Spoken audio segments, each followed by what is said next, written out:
Alright guys, and welcome to a little mini episode. Now I mentioned in the last episode about the government, oh Jesus, this is a great start. It's a cap reform and it's the 3 crop rule. Well, I figured we've got a bit of time while we're chilling out here in the truck, just come for a sandwich. We will go over to our desktop and discuss. Oh, that's not going to work.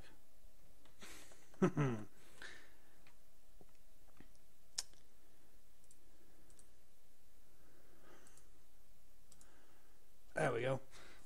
Oh dear. I will get this right.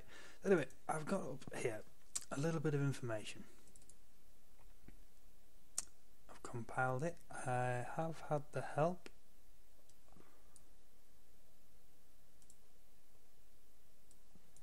from a gentleman. Pronouncing his name is a bit of a challenge. Come on. It really doesn't help when for some stupid reason YouTube's being a douche. Don't know why, don't know what is going on there, but meh. Terrariman24, thanks very much for the help, mate. He's given me a bit of information on the bits and a couple of good links, all in the comment section for episode 30 if anybody else wants to check them out. But anyway, cap reform 2015. Now this is all new to me. I'm not a farmer, I am a loading shovel operator, but this is cool to know. So anyway, the single payment scheme is being phased out, or has been phased out by now because we're in March, and it's been replaced by the basic payment scheme. Now I've not actually done much looking into this, but this is money you get from basically being a good government following farmer. Anything else to do with the government, they will probably try and take this off you in any way possible. So I wouldn't be at all surprised if they're screwing people over. But that's the government for you. They're nice like that. But anyway, they've changed it. The BPS includes new greening rules that make up around 30% of the payment. Now the greening rules, as we'll get to, is the crop diversification, permanent grassland and EFA. I didn't look into the permanent grassland enough really, but I will. Common land is also included, rights to use the land taken into account for greening. Now common land is basically what we're using as meadows in Aldridge. Now you can, depending how it works, take it into account. So it would imagine become arable land. Again, not sure on this. The document I was reading seemed to be a very early document, though it kept saying about other things being put out later on. So this is serious basics. But then you get the ecological focus areas as well. Selections from hedges, nitrogen fixing crops, catch cover crops, buffer strips and fallow land. And that's all about being good to wildlife, letting your pollinators, your bees and your other bugs do their business, keeping the birds happy with places to forage and whatever else. But it all comes down to getting you this payment. Now I don't know any examples of the payment. That may have been something that I've missed somewhere in the research, but I'm more interested in the greening rules. I think this is quite interesting. Obviously it doesn't affect me, but it's still interesting to learn about. Terrariman did actually mention trying to put a mod together for the basic payment scheme. That'll be some serious scripting. But you never know, I might have a look at it. But as I will reveal shortly, I'm making a shed load of money off very little. I think I'm making far too much money. But anyway, the greening rules. Permanent grassland is grass grown for 5 years. I didn't get, well, the document I was reading didn't give an amount that you're supposed to have, but it did say that you have to have a certain amount. It's all coming out in further documents that I've not tracked down yet, but you have to have some permanent grassland, seemingly, and it has to have grass growing for 5 years. If you ploughed it under, you've got to put it back.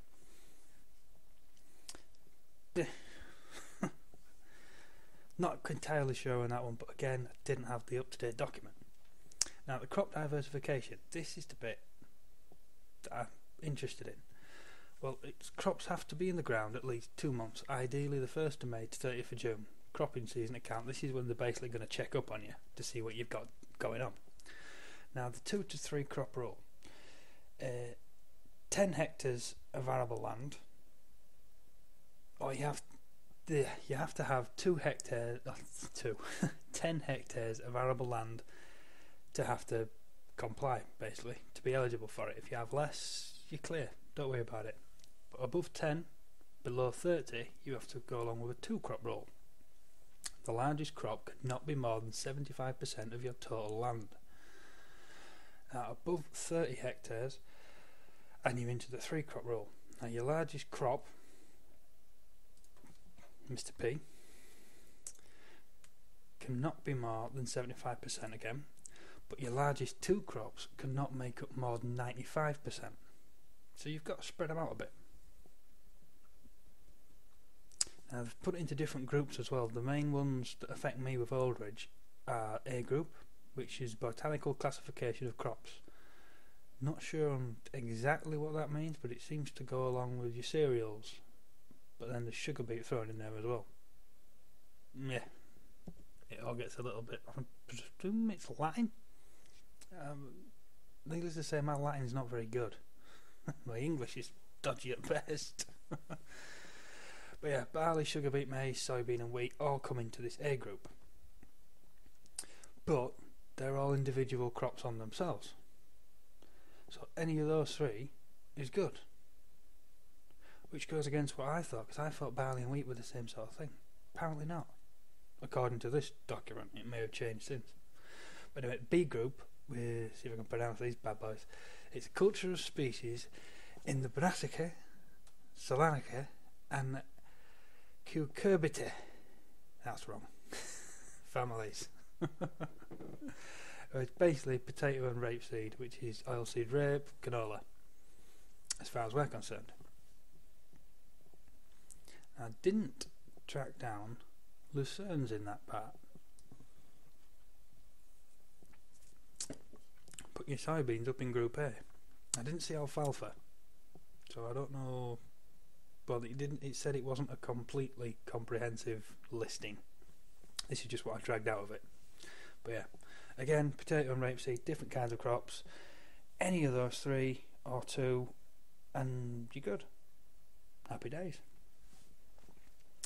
Right, with EFA, the ecological focus area, you have to have above 15 hectares of arable land, and then 5% of your total arable land. Oh dear, read it out. Arable land must be at least 5% of total arable land declared. Yeah, the land that you declare, 5% of it has to be left to the EFA. I could have really worded that better. Anyway, stuff you can use for the EFA. Nitrogen fixing and leguminous crops, which are soybean and alfalfa, the same time in the ground as a crop for the diversification rules. So ideally 2 months, 1st of May to June again. That's how you get away with this one. Or add it to your EFA listings. I'm presuming you can also use it for your crop diversification, but I don't know. Again, the document wasn't fully there on that one. I'd like to be a real farmer trying to base my entire year's planning off that document.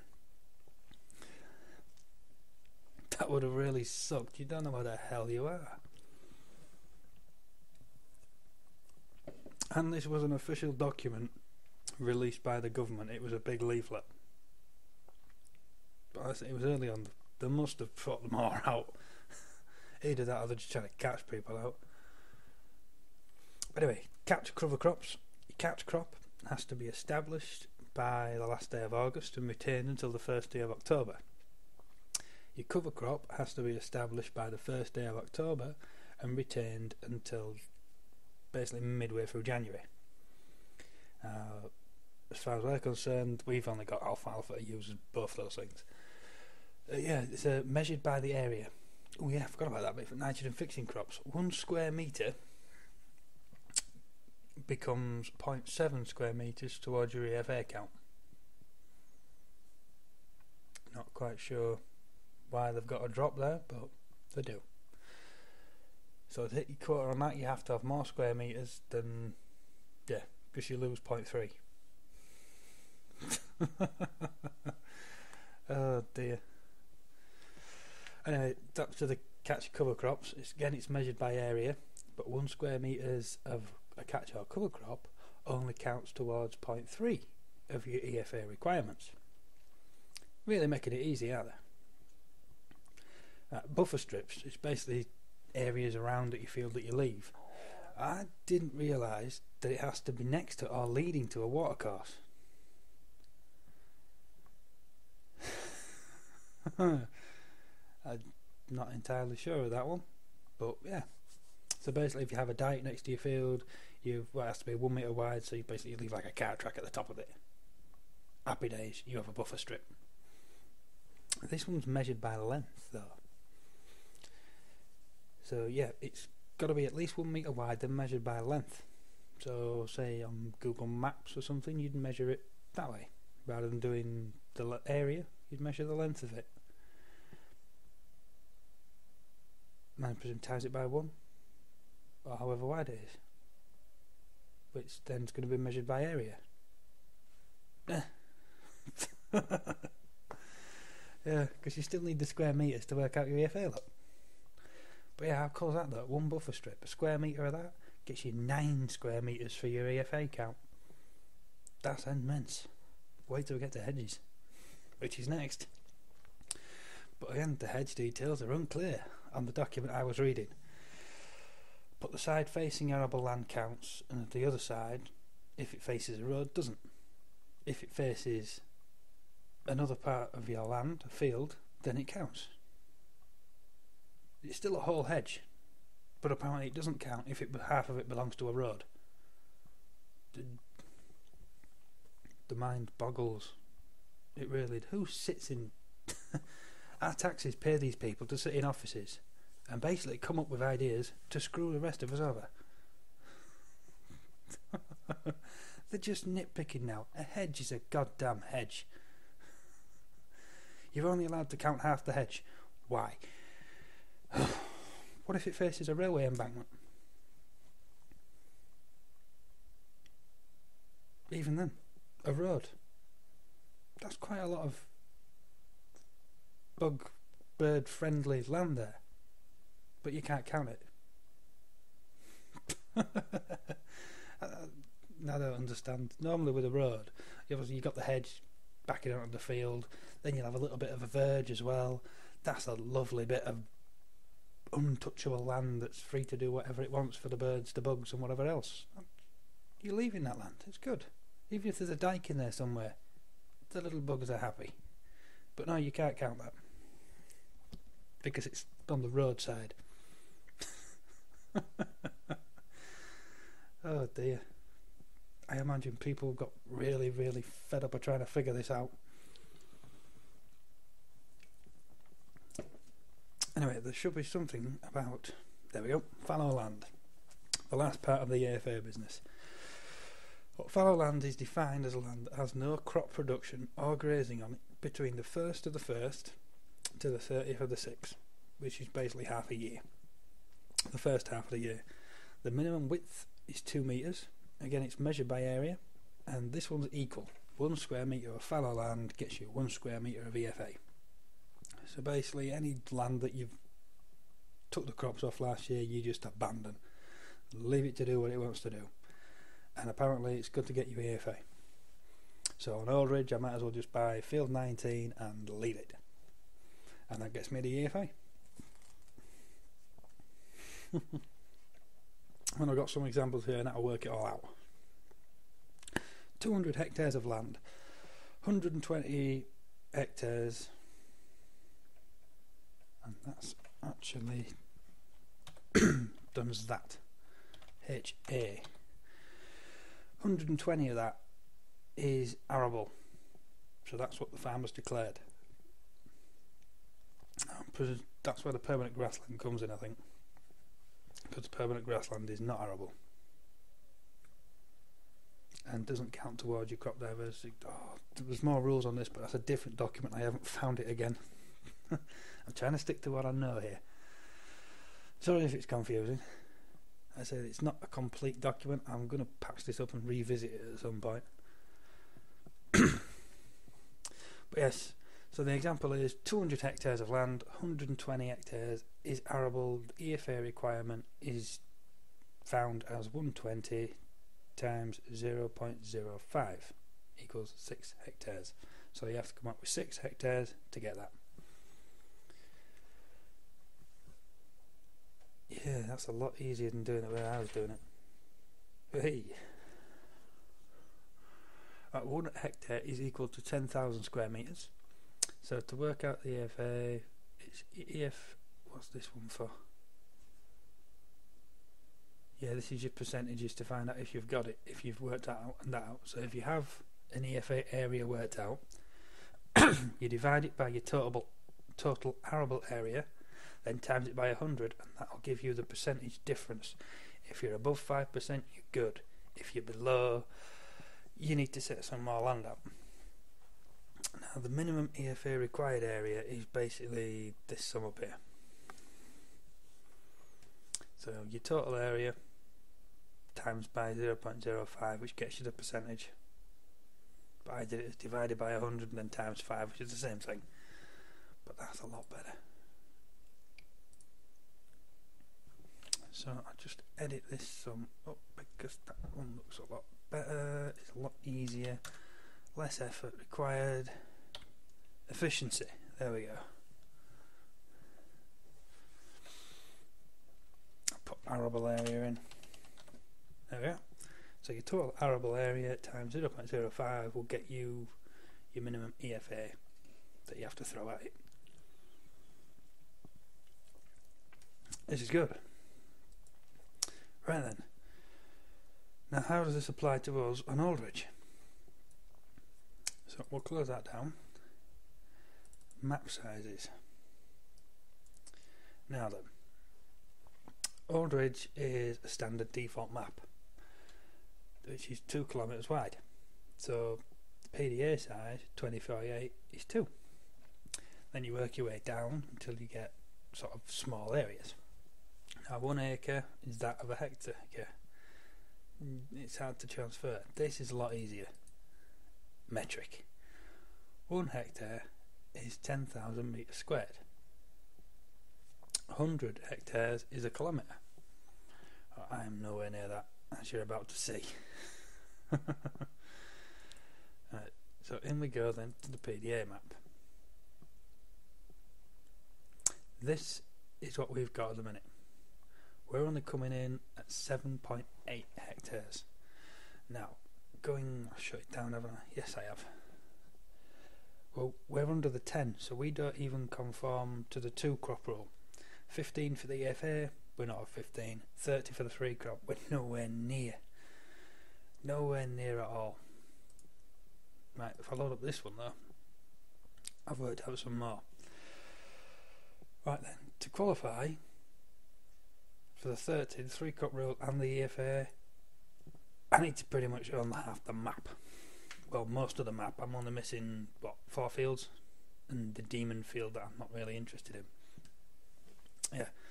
So from 20 of these little boxes, which is 62.5 metres squared, 3,906.25. Yeah. That's what comes out of that anyway. If I get my maths wrong here, I'm sorry. Basically that's what you get when you square 62.5.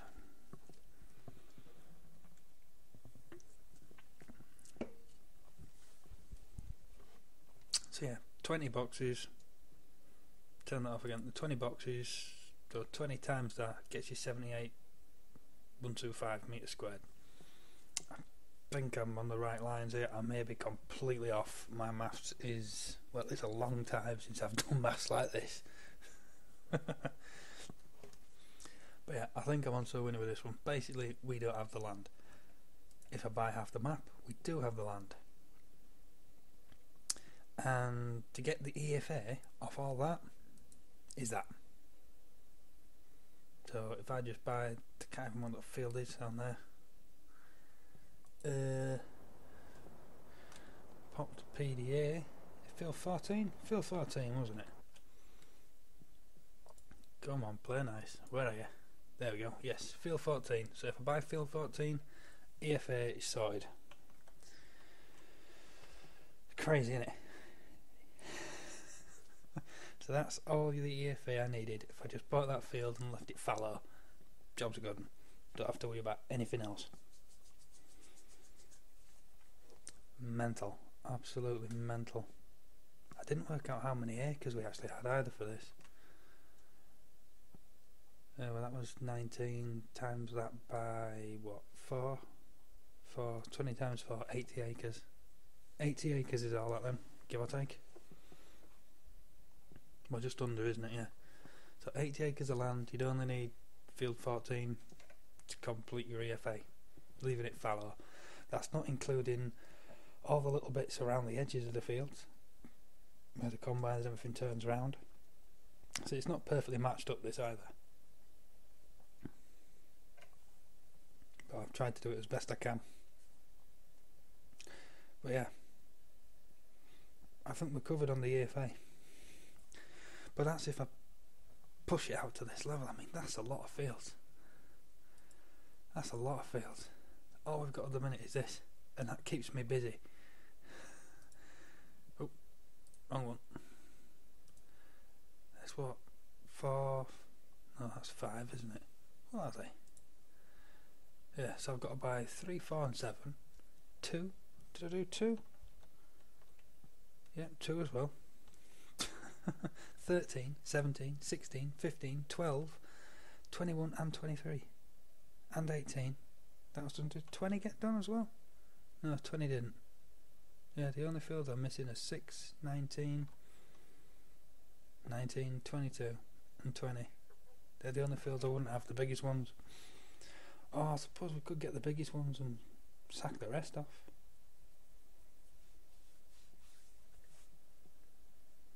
But again, yeah. So the cap reform doesn't apply to us on Aldridge as we are at the minute. Oh well. I'm sure it won't be missed. The less involvement we have with the government, the better.